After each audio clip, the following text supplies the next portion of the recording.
All right, here's how I saw it. There's an injury timeout because one of the Eagles went down on the kickoff. Doctors are out on the field, trainers out on the field. Jalen Carter is steaming at Tyler Booker, the Cowboys rookie right guard, because when Tyler Booker got drafted, he said at his opening press conference, "I can't wait to face Jalen Carter." Well, that's a mouthful from a kid from Alabama. I don't care who you are or what you are, because he ain't that good. Because Jalen Carter is the truth. He's that dude. He is that dude on that defense. You don't mess with him from a distance or certainly face to face. So Jalen Carter took advantage of the injury timeout and walked across the line of scrimmage toward the Cowboy huddle. He's in the no-fly zone, the unwritten rule zone. He's talking to Tyler Booker in the huddle, trying to let's have a little conversation about what's about to transpire here, right? Okay. And Dak doesn't like it, so Dak moves forward and looks at him, and I believe that he spit in his direction as like a warning shot over the bow sort of thing. Just to spit, it went between the shoulder pads of the two offensive linemen, but he was definitely sending a spit message to Jalen Carter, who he would never spit in the face of because of what you just said, because he'd just get his ass whipped, is what would happen. So you think it's an intentional message? He's provoking, he's instigating a little bit, but he's also not happy that Jalen Carter is like 3 feet from the edge of their offensive huddle. And help me out here. Is that breaking a little bit of the unwritten rule? You guys know, it's a TV timeout. It's always a line. There's a line. Yeah. Okay. Jalen Carter, if he talking shit to your huddle, he go past the line, he talking shit to your huddle, he ain't crossed that line. Dak spit on the ground, Dak ain't crossed that line. Right. Like, we can do this shit all day. I've seen worse. Okay, but would you, if you're in the offensive huddle, would you, if you turned around and he's 3 feet there talking to one of your linemen, you would not like that? Oh, no. That is one thing where I would have lost my cool. Okay. He wouldn't have been talking to Dak. If Jalen Carter walked up to that huddle, he'd be talking to me. Okay. I would have turned around, gotten his face. Right. We would have come together. The quarterback doesn't settle those battles. Exactly. Right. And by the way, if there is any spitting back and forth, you might have a chance against him. Oh, right? no doubt. I might need a couple boys to help me out. But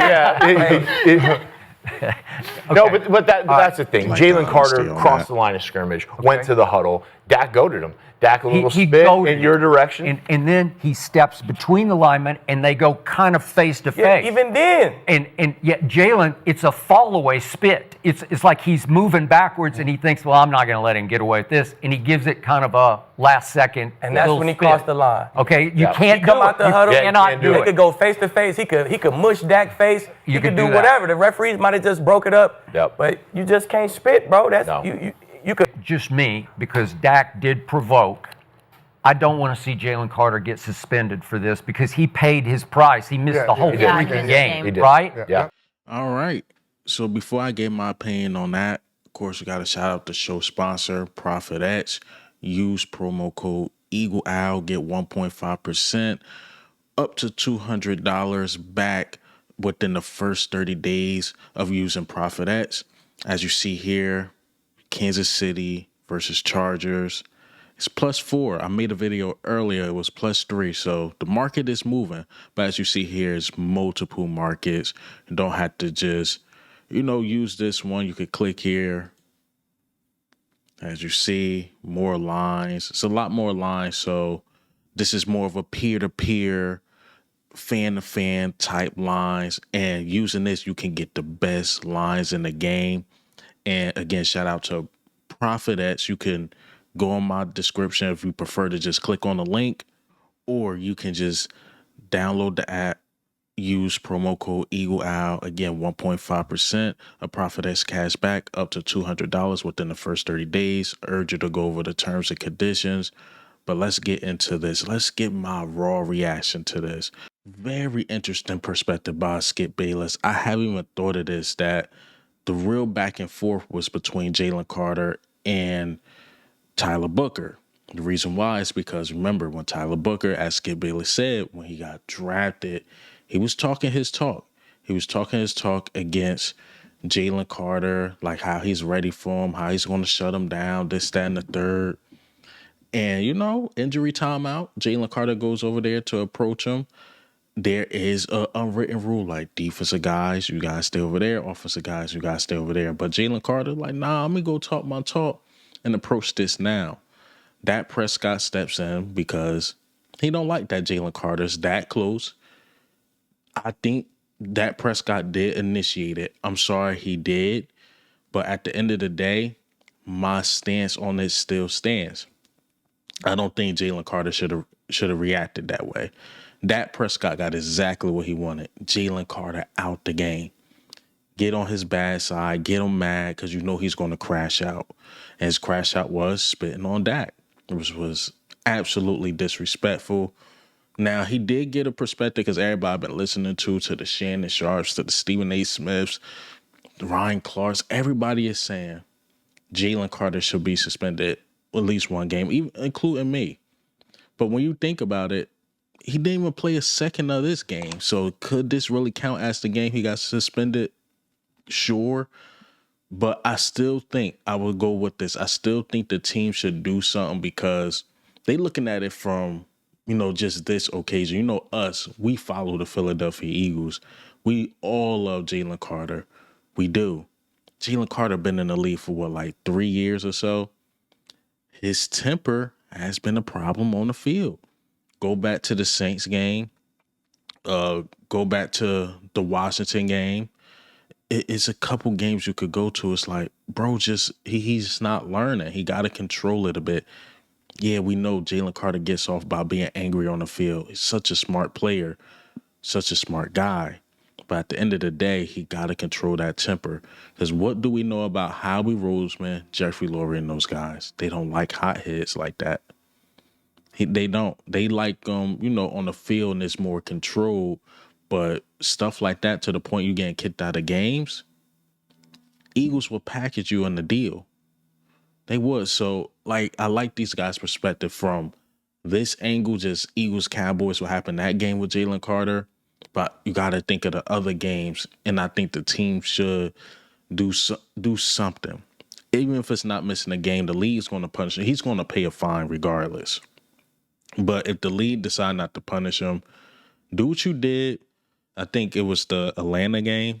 Or was it like the Saints game where they benched him for the first quarter or the first half or whatever because he was doing something late in practice? I don't know what was going on. Vic Fangio decided to bench him. They got to do that for the next game. You got to teach him a lesson, man. And the way Jalen Carter's acting, it's hard for me to picture just Jeffrey Lurie and Howie Roseman, you know what, we're going to pay him the bag. Because I said, and I used this example on my live stream, this is like rewarding a kid for bad behavior. How kids just being kids, doing bad things, throwing stuff, throwing toys. And that's like me as a father, be like, I love my kids, so you know what, I'm going to give them a cookie anyway. No. Put them toys back, sit down, and be quiet so you can get a snack. Now you know what? You get no snack. Now you go to bed and it's 7 o'clock on a Friday. We know kids don't like going to bed early on a Friday. So you get my point. You can't reward bad behavior. You just cannot do it. Again, I love Jalen Carter. I think he brings a lot to this team. We felt it the first half. Y'all seen my recap. First half was like, bro, we ain't getting no pressure. We ain't getting no pressure. They picked it up as time went on, but you felt his presence was missed early. It was missed early, man. And sometimes, honestly, I don't think Jalen Carter realized how important he is. That's a bigger issue. I don't think he realized how important he is. He's very important to this team. If we would have lost this game, I would have went berserk because I was like, yo, Jalen Carter would have made a big difference, especially getting pressure. We know how Dak is under pressure. But, it is what it is. We won the game. We'll see what we do with Jalen Carter. Do I want him to miss a game? No, but at some point, you can't reward bad behavior. Like, I want him out there against the Chiefs. Hell yeah, I want him out there against the Chiefs. I give my team a better chance to win. But the long haul, him acting like this, it's not going to work out. It's not going to work out. And Eagles will get rid of you. But that's all I got for you guys today, man. Again, I like the perspective they gave. A lot of people have been giving the same perspective. Well, he spit on that, so you should just be suspended. This and the third. This was just a little different. I told you I really like this show. I put a link in the description for the arena.